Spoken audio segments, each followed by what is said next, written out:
ನಿಮ್ಗೆ ಒಂದು ಫ್ರೆಂಡ್ಲಿ ಕೇಳ್ತೀನಿ, ಈ ಮೀಟರ್ ಅನ್ನೋದು ನಾನು ಸುಮಾರು ಕಡೆ ನೋಡಿರ್ತೀನಿ. ಬಟ್ ಈ ಮೀಟರ್ನ ಆದ್ರೆ ಯೂಸ್ ಮಾಡೋದು ನಾನು ತುಂಬಾ ಕಮ್ಮಿ ನೋಡಿರ್ತೀನಿ. ಸೊ ನೀವು ಇದು ಯೂಸ್ ಮಾಡ್ತಿರಲ್ಲ, ಇದು ಏನಕ್ಕೆ ಅಂತ ನಿಮ್ ಪ್ರಕಾರ ಇಟ್ಕೊಂಡಿರೋದು?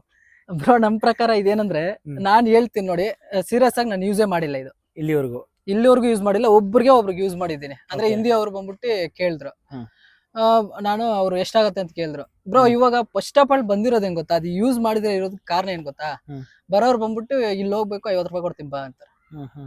ಇವಾಗ 1 ಕಿಲೋಮೀಟರ್ ಹೋಗ್ಬೇಕು ಬಾ 50 ರೂಪಾಯಿ ಕೊಡ್ತೀನಿ ಅಂತಾರೆ. ಅಲ್ಲಿ 50 ರೂಪಾಯಿ ಬದಲು ನಾವು ಮೀಟರ್ ಹಾಕೊಂಡು ಹೋದ್ರೆ ಎಷ್ಟು ಬರುತ್ತೆ? 30 ರೂಪಾಯಿ ಬರುತ್ತೆ. 36 ರೂಪಾಯಿ ಇವಾಗಿರೋ ಪ್ರೈಸ್ 36 ರೂಪಾಯಿ ಬರುತ್ತೆ. ಅವರೇ ಬೈ ಬಿಟ್ಟು ಹೇಳ್ತಾರಲ್ಲ 50 ರೂಪಾಯಿ ಕೊಡ್ತೀನಿ ಬಾ ಅಂತ. ಅವ್ರು ಮೀಟರ್ ಹಾಕಿ ನಾವ್ ಬರ್ತೀನಿ ಅಂತ ಅವರೇ ಕೇಳಿದ್ರೆ ನಾವು ಮೀಟರ್ ಹಾಕಲ್ಲ.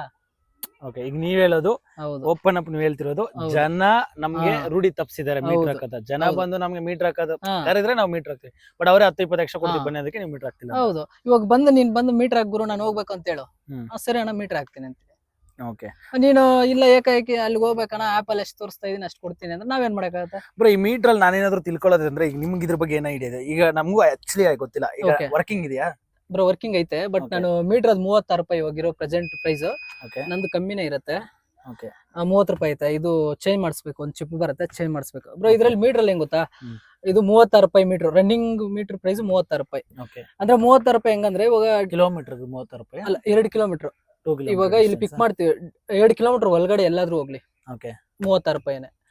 2 ಕಿಲೋಮೀಟರ್ ಬಿಟ್ಟು 1 ಕಿಲೋಮೀಟರ್ ಎಷ್ಟ ಹೋಗ್ತೇನೆ ಅಂದ್ರೆ 1 ಕಿಲೋಮೀಟರ್ ಪರ್ ಕಿಲೋಮೀಟರ್ಗೆ 17 ರೂಪಾಯಿ ಎಷ್ಟ ಆಗುತ್ತೆ.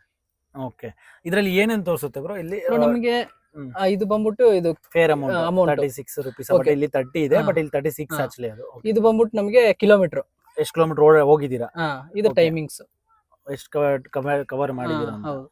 ಓಕೆ ಬ್ರೋ, ಇದನ್ನ ಹಾಕ್ಸಕ್ ಸಪರೇಟ್ ಅಮೌಂಟ್ ಕೊಡ್ಬೇಕಾ? ಇಲ್ಲ, ಇದು ಕಂಪ್ನಿ ಅವರೇ ಕೊಡ್ತಾರೆ ಬ್ರೋ, ಇದೇನ್ ನಾವ್ ಹಾಕ್ಸಂಗಿಲ್ಲ. ಬಟ್ ಇದು ನಾವು ಪಿಟ್ ಮಾಡ್ಸ್ಕೊಳಕ್ಕೆ ಬೇರೆ ಅವ್ರ ಹತ್ರ ಹೋಗ್ಬೇಕು. ಇದು ಪಿಟ್ ಮಾಡಿ ಒಂದ್ ಸ್ಲಿಪ್ ಎಲ್ಲ ಕೊಡ್ತಾರೆ.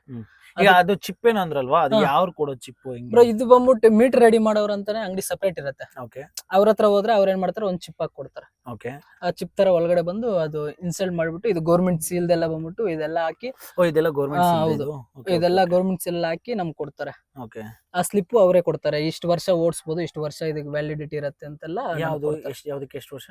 ಇವಾಗ ಗಾಡಿಗೆ ಪೊಲ್ಯೂಷನ್ ಟೆಸ್ಟ್ ಆತರ ಮಾಡ್ತೀವಿ, ಆತರ ಇದಕ್ಕೂ ಇದೈತೆ. Meter test. ಮೀಟರ್ ಟೆಸ್ಟ್ ಅಂತಾರೆ ಅದನ್ನ. ಬ್ರೋ ಈಗ 6 ತಿಂಗಳಿಗೆ ಮೇ ಬಿ ನಾನೊಂದು ಕೇಳ್ಪಟ್ಟೆ, 1 ವರ್ಷಕ್ಕೆ ಏನೋ ಗಾಡಿ ತಗೊಂಡೋಗ್ಬಿಟ್ಟು ಇದೇನೋ ಮಾಡಿಸ್ಬೇಕು ಅಂತ. ಯಾವ ತರ ಪಾಸಿಂಗ್ ಏನೋ ಪಾಸಿಂಗ್ ಮಾಡಿಸ್ಬೇಕು ಅಂದ್ರೆ, ಇವಾಗ ನೀವೇನೋ ಹೊಸ ಗಾಡಿ ಇಸ್ಕೊಂಡಿದ್ರೆ ಇದು ಪಾಸಿಂಗ್ ಆದ್ಮೇಲೆ RC ಕಾರ್ಡ್ ಬರುತ್ತೆ. ಪಾಸಿಂಗ್ ಆಗಿದ್ರೆ RC ಕಾರ್ಡ್. ಇದು ಇವಾಗ ನಮ್ಗೆ ಆಧಾರ್ ಕಾರ್ಡ್ ಆತರ ಈ ಹೊಸ ಗಾಡಿ ಎತ್ಕೊಂಡು ಹೋಗಿ ಅಲ್ಲಿ ಪಾಸಿಂಗ್ ಮಾಡಿಸ್ಕೊಂಡ್ರೆ ಎಲ್ಲ RC ಕಾರ್ಡ್ ಫುಲ್ ಡೀಟೇಲ್ಸ್ ಬರುತ್ತೆ. ಆತರ ಇದು ಇಷ್ಟು ದಿನ ಅಂತ ಇರುತ್ತೆ ವ್ಯಾಲಿಡಿಟಿ. ಅಷ್ಟೇನಾದ್ರು ಎಕ್ಸ್ಪೈರ್ ಆಯ್ತಂದ್ರೆ ತಿರ್ಗಾ ನಾವು RC ಕಾರ್ಡ್ ಇರುತ್ತಲ್ವಾ, RC ಕಾರ್ಡ್ ಜೆರಾಕ್ಸ್ ಕೊಟ್ರೆ ಅಲ್ಲಿ ಹೋಗಿ ಚಾರ್ಸಿ ನಂಬರ್ ಎಲ್ಲ ಬರ್ಕೊಂತಾರೆ, ಕಳಿಸ್ತಾರೆ ಅಷ್ಟೇ. ಓಕೆ ಬ್ರೋ, ಇನ್ನೊಂದು ನಾನು ಸುಮಾರು ಕಡೆ ನಾನು ಆಟೋಗಳು ಅಂದ್ರೆ ಎಕ್ಸ್ಪೆಷಲಿ ಹಿಂದೆ ಲೆಟರ್ಸ್ ಲೈಕ್ ಕವನಗಳು ನೀವ್ ಯಾಕೆ ಹಾಕ್ಸಿಲ್ಲ? ಏನು ಹಾಕ್ಸಿಲ್ಲ ಬ್ರೋ? ಅಂದ್ರೆ ಒಬ್ಬೊಬ್ರಿಗೆ ಒಂದೊಂದರ ಶೋಕಿ. ನಿಮ್ಗೆ ನನಗೆ ಪ್ಲೇನ್ ಆಗಿರ್ಬೇಕು ಆತರ ಅಷ್ಟೇ. ಹಾಕ್ಸಿದ್ರಲ್ಲ ನೀವು? ಭೀಮಾ ಒಂದ್ ಹಾಕ್ಸಿದೀನಿ, ನಂಬರ್ ಪ್ಲೇಟ್ ಒಂದ್ ಹಾಕ್ಸಿದೀನಿ ಅಷ್ಟೇನೆ. ಇನ್ನ ನಂಬರ್ ಪ್ಲೇಟ್ ಬಂದಿಲ್ಲ. ಇನ್ನ ಪಾಸಿಂಗ್ ಆದ್ಮೇಲೆ ಒಂದು 10 ದಿನಗೆ ಒಂದ್ ವಾರಗೆ ಗಾಡಿ ನಂಬರ್ ಬರೋದು. ನನ್ ಪಾಸಿಂಗ್ ಆದ್ಮೇಲೆ ನಂಬರ್ ಕೊಡ್ತಾರೆ, ಈ ನಂಬರ್ ಅಂತೇಳಿ ಆ ನಂಬರ್ ಹಾಕ್ಸಿದೀನಿ. ಓಕೆ, ಸೊ ಇಲ್ಲಿವರೆಗೂ ನೀವು ಆಟೋಗೆ ಮೇಲೆ ಖರ್ಚು ಎಷ್ಟು ಮಾಡಿದೀಯ ಬ್ರೋ? ನನ್ಗೆ ಶೋಕಿ ಅಂದ್ರೆ ಕೆಲವೊಬ್ಬರಿಗೆ ಒಂದೊಂದ್ ತರ ಶೋಕಿ. ನನಗೆ ಟಾಪ್ ಮಾಡಿಸ್ಬೇಕು, ಸಿಸ್ಟಮ್ ಹಾಕ್ಸ್ಬೇಕು, ಆ ತರ ಶೋಕಿ. ನನಗೆ ಈ ಸಿಸ್ಟಮ್ಗೆ ಸಬೂಪರ್ಗೆ 12,000 ಆಯ್ತು ಎಕ್ಸ್ಟ್ರಾ. ಅದು ಮತ್ತೆ ಈ ಗ್ರಿಪ್ಪರ್ ಬಂದ್ಬಿಟ್ಟು ನಾವು ಇಸ್ಕೊಂಡ್ರಲ್ಲಿ ಈ ಗ್ರಿಪ್ಪರ್ ಬರಲ್ಲ, ಇನ್ನ ಚಿಕ್ಕದ್ ಬರುತ್ತೆ. ಈ ಗ್ರಿಪ್ಪರ್ ಒಂದು ಹಾಕ್ಸಿದೀನಿ. ಮತ್ತೆ ಈ ಗಾಡಿ ಇಸ್ಕೋಬೇಕಂದ್ರೆ ಮಿರರ್ ಬರಲ್ಲ, ಈ ಮಿರರ್ ಬರಲ್ಲ, ಅದ್ರಲ್ಲ ದೊಡ್ಡ ಬರುತ್ತೆ, ಆನೆ ಕಿವಿ ತರ ಇರುತ್ತೆ. ಹೌದಾ? ಬಟ್ ಮೆಜಾರಿಟಿ ನಾನು ಎಲ್ಲ ಆಟೋ ಇದೆಲ್ಲ ನಾವು ಇಸ್ಕೊಂಡಿರೋದು ಬ್ರೋ. ಇದು ಈ ತರ ಬರಲ್ವಾ? ಈ ತರ ಬರಲ್ಲ, ಅದ್ರಲ್ಲಿ ಇಷ್ಟುದ್ದ ಬರುತ್ತೆ. ಈ ಕಾರ್ ತರ ಬರುತ್ತಲ್ಲ, ನಾವ್ ಇದು ನಾನು ಇಸ್ಕೊಂಡೆ. ಮತ್ತೆ ಈ ಮಿರರ್ ಒಳಗಡೆ ಮಿರರ್ ಯಾವ್ದು ಕೊಡಲ್ಲ ಆಟೋ ಇಸ್ಕೋಬೇಕಾದ್ರೆ.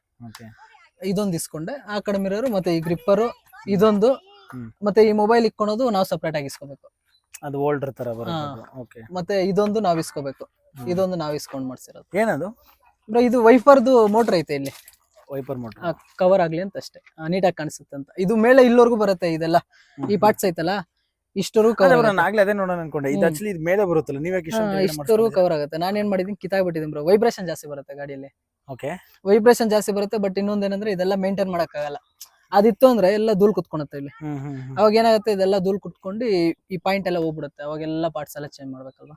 ಅದಕ್ಕೆ ನಾನೇನ್ ಮಾಡಿದೀನಿ, ಬಿಚ್ಬಿಟ್ಟು ಎಲ್ಲ ಒಂದು ತಿಂಗ್ಳಿಗೊಂದ್ಕಿತ ಡೀಸೆಲ್ ಹೊಡಿತೀನಿ ಇದೆಲ್ಲ ಡೀಸೆಲ್ ಹೊಡ್ತೀನಿ ನೀಟಾಗಿ ಮೇಂಟೈನ್. ಎಷ್ಟು ದಿವಸಕ್ಕೆ ಒಂದು ಸರಿ ವಾಶ್ ಮಾಡ್ತೀವಿ ಎಷ್ಟು ಬ್ರೋ ಅಂದ್ರೆ ಡೈಲಿ ನಾನು ಒರೆಸ್ತೀನಿ, ತೊಳೆಯೋದಂತೂ ವಾರಾಗ ಒಂದ್ಕಿತ, ಯಾಕಂದ್ರೆ ಜಾಸ್ತಿ ತೊಳೆದ್ರು ಈ ಕಡೆ ಹೆವಿ ಧೂಳಲ್ಲ ಬ್ರೋ. ಬ್ರೋ ನಮ್ಗೆ ಈ ಕಡೆ ಬಂದ್ರೆ ಒಂಥರ ಪೌಡರ್ ಹಾಕೊಂಡು ಹೋಗ್ತೀನಿ ಬ್ರೋ. ಅದಕ್ಕೆ ನಾನು ಹೇಳೋದು, ನಾನ್ ಏರ ಸೈಡ್ ಬಂದ್ಬಿಟ್ಟು ವರ್ತೂರಂತೂ ಕೇಳಕ್ಕೆ ಆ ಜಾಮು ಆ ಟ್ರಾಫಿಕ್ ಇದ್ರಲ್ಲಿ ಅಪ್ಪ ಧೂಳ. ಲಾಸ್ಟ್ ಟೈಮ್ ನಾನು ಸರ್ಜಾಪುರದಿಂದ ಹೊರ್ತೂರ್ ಕಡೆಗೆ ಬಂದೆ, ನಾನು ಹಿಂಗಂದ್ರೆ ಫುಲ್ ಧೂಳು ಬ್ರೋ ನಿಜವಾಗ್ಲು. ಟೂ ವೀಲರ್ ಮನೆಯಿಂದ ಈ ಕಡೆ ಬಂದ ಅಂದ್ರೆ ನಾನು ಹೊರ್ತು ಸಡನ್ ಗೆ ಹೋಗಲ್ಲ. ಅವ್ನು ಎಷ್ಟೇ ನೀನು ಹೆಬ್ಬಳದಲ್ಲಿ ಇದ್ದಿದ್ ಮೊದ್ಲು, ಹೌದು. ಇಲ್ಲಿಗೆ ಬಂದ್ಮೇಲೆ ವೈಟ್ ಆಗ್ಬಿಟ್ಟಲ್ಲ.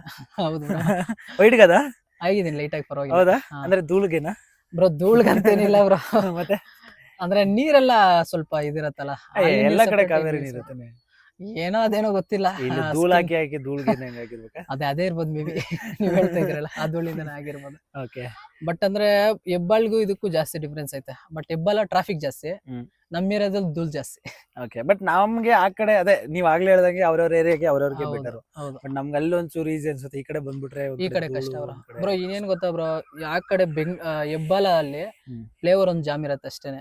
ಈ ಕಡೆ ಹೆಬ್ಬಾಳಿಂದ ಈ ಕಡೆ ಬನ್ನಿ ಎಲ್ಲ ರೋಡು ಜಾಮ್ ಇರತ್ತೆ.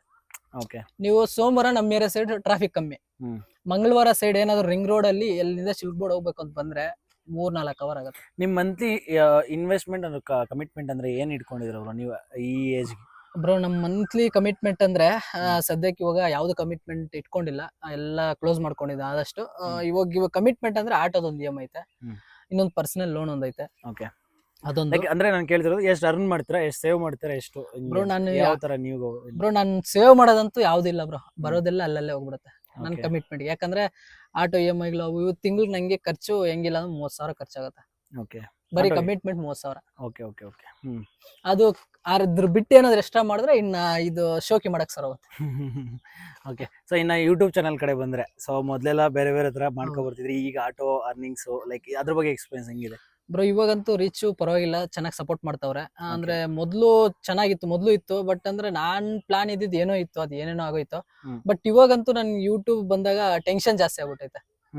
ಏನಂದ್ರೆ ಟೆನ್ಷನ್, ಇವಾಗ ವಿಡಿಯೋ ಮಾಡ್ಬೇಕು, ಶೂಟ್ ಮಾಡ್ಬೇಕು, ಎಡಿಟ್ ಮಾಡ್ಬೇಕು, ಕಮಿಟ್ಮೆಂಟ್ ನೋಡ್ಬೇಕು ಅಂದಾಗ ನಿಮ್ಗೆ ಗೊತ್ತಿರತ್ತೆ, ಒಬ್ಬ ಯೂಟ್ಯೂಬರ್ ಆಗಿ ನಿಮ್ಗೆ ಗೊತ್ತಿರತ್ತೆ ಹೆಂಗೇನ್ ಕಷ್ಟ ಅಂತ.